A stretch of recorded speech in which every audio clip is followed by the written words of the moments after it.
హెబ్రీయులకు అపోస్తలుడైన పౌలు రాసిన పత్రిక 13వ అధ్యాయం 9వ వచనం. భోజన పదార్థములను బట్టి కాక కృపను బట్టియే హృదయంను స్థిరపరచుకుంటా మంచిది.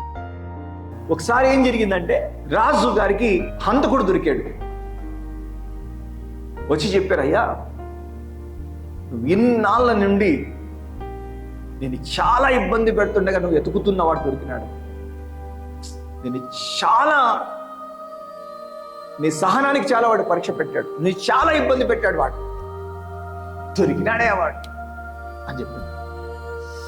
ఇంకా రాజు గారికి ఇంకా సరే దొరికాడా, తీసుకొచ్చిన వాడిని మీరు ప్రవేశపెడతామయ్యా. తీసుకొచ్చారు, ప్రవేశపెట్టాడు. రాజు చూశాడు, మొత్తం అన్ని తీయబడ్డాయి. ఈ విషయంలో వీడు అస్సలు బ్రతకడానికి వెళ్ళదు అని చెప్పేసి ఆ రాజుగారు, ఆ చక్రవర్తి ఏం చేసేటంటే ఈ వ్యక్తిని దేవాలయపు 9 గంటలు కొట్టబడుతున్నప్పుడు వాడిని ఊరి తీసేయండి అని చెప్పని రాసి చెప్పాడు. రాజుగారి దగ్గరికి వర్తమానం ఇంకా రాలేదు.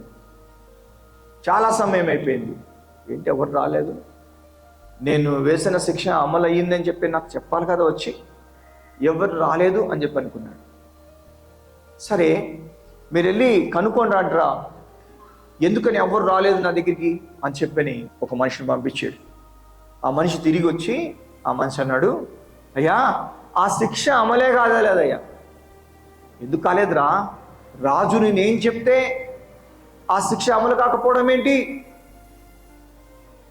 వాడికి ఉరి తీయకపోవడం ఏంటి అని వచ్చాడు. ఏంట్రా మీరెందుకు ఉరి తీయలేదు అని అడిగాడు. ముత్తాయి ఉన్నాడు, తప్పించుకోలేదు, ఉరి తీసేవాడు ఉన్నాడు. రాజా మీ యొక్క ఆజ్ఞని అక్షరాలా పాటించే వ్యక్తిని నేను.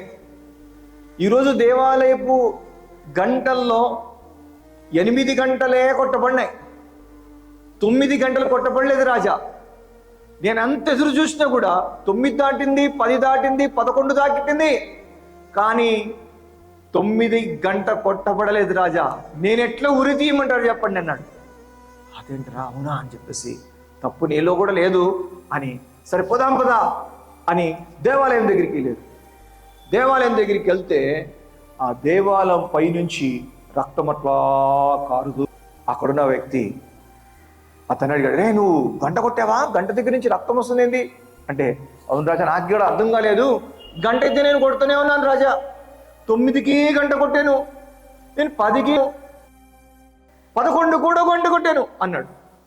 అంటే ఏంట్రా మరి వీడికి గంట కొడితే అందరికి వినపడలేదు, మరి నీకు వినపడలేదురా అన్నాడు.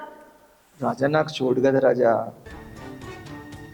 నీకు చూడా అని, ఒరే నువ్వు ఆ గంట కొట్టినా ఆ శబ్దం రాలేదురా, ఏంటో చూద్దాం అని చెప్పి మెట్లెక్కి పైకి వెళ్ళి చూస్తే ఆ గంట చుట్టూ ఒక ఆమె చుట్టుకొని రక్తసిక్తంగా అట్లనే మాంసపు ముద్దల్లాగా అలా పట్టుకోవడం. ఏంట్రా ఈ రక్తం ఇక్కడి నుంచి వస్తుందా, ఇదంతా రక్తమైపోయింది, చూడండి అంటే ఒక స్త్రీ ఆమెని తీస్తే కొన్న ఊపిరిలో ఉంది. అయ్యా అతన్ని క్షమించండి అయ్యా అని ప్రాణం చేసింది. ఇప్పుడు రాజుగారి హృదయం అంతా చెలించిపోయి ఆమెను చూస్తూ వాడిని వదిలేయండి. రాజా వాడు ఇన్ని రోజులకు దొరకకుండా దొరికినాడు, వదిలేయండి రా. కృప అంటే అయోగ్యుని యోగ్యునిగా చూడమే అని ఆ తల్లి చెప్పి కళ్ళు మూస్తుంది. నిజమే కదరా, వదిలేయండి రా. చూశారా, నీకు నాకు యోగ్యత లేదు, దైవోగ్రతకు పాత్రలమైనటువంటి వారము.